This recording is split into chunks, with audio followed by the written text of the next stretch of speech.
हैदराबाद में पारा हाई है, सूरज आग बरसा रहा है और शहरी झुलस रहे हैं। इस झुलसा देने वाली गर्मी में ठंडे मशरूबात जैसे कि थादल गर्मी को दूर भगाने और जिस्म को ठंडक पहुंचाने का वाहिद फार्मूला है। थादल सेहत के लिए अच्छा होता है और जो है गर्मी में जो है ना बड़ा मुफीद होता है।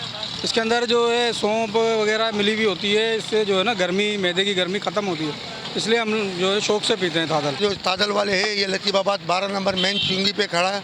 इस तादल के अंदर कोई मिलावट भी नहीं है और बहुत ज़बरदस्त है और काफ़ी यहाँ से आवाम खुश होकर के जाता है। हैदराबाद में जैसे शदीद गर्मी है, उसमें अगर ये थादल ना हो तो मज़ा ही नहीं है। ये मसालों से तैयार होता है और ज़बरदस्त थादल है, गर्मी में पीने में मज़ा ही कुछ और होता है। गुड़, सौंफ, 5 मगज, काली मिर्च, बादाम और दीगर कई ठंडक पहुंचाने वाले मसालाजात को कूटकर बनाया जाने वाला ये थादल मैदे के लिए भी खासा मुफीद साबित होता है, जबकि दिन भर जिस्म को ठंडा भी रखता है। इसके अंदर बादाम, सौंफ, इलायची, काली मिर्ची, मिश्री, गुड़, चीनी, बहुत सारे मसाले हैं। इसके लोग आते हैं, बड़े शौक से पीते हैं, खुद भी पीते हैं और बच्चों के लिए भी लेके जाते हैं। ये थादल है, लाड़काना की थादल है और बिलावल शाह की मशहूर थादल है। थादल से बड़ा मज़ा आता है। ये गर्मी का दुश्मन है और गर्मी दूर करता है। को पीने से जिस्म में पूरी ठंडक हो जाती है और आते आते भी वीआईपी हो जाती है, मतलब गर्मी का एहसास नहीं होता। हैदराबाद के शहरी इस शिद्दत वाली गर्मी में ठंडे मशरूबात खुसूसन थादल पीने को ज्यादा तरजीह देते हैं, क्योंकि मुख्तलिफ मसाले जात से तैयार किया जाने वाला ये ठंडा मीठा थादल गर्मी को दूर भगाता है और गर्मी के मौसम में भी ठंडक का एहसास दिलाता है।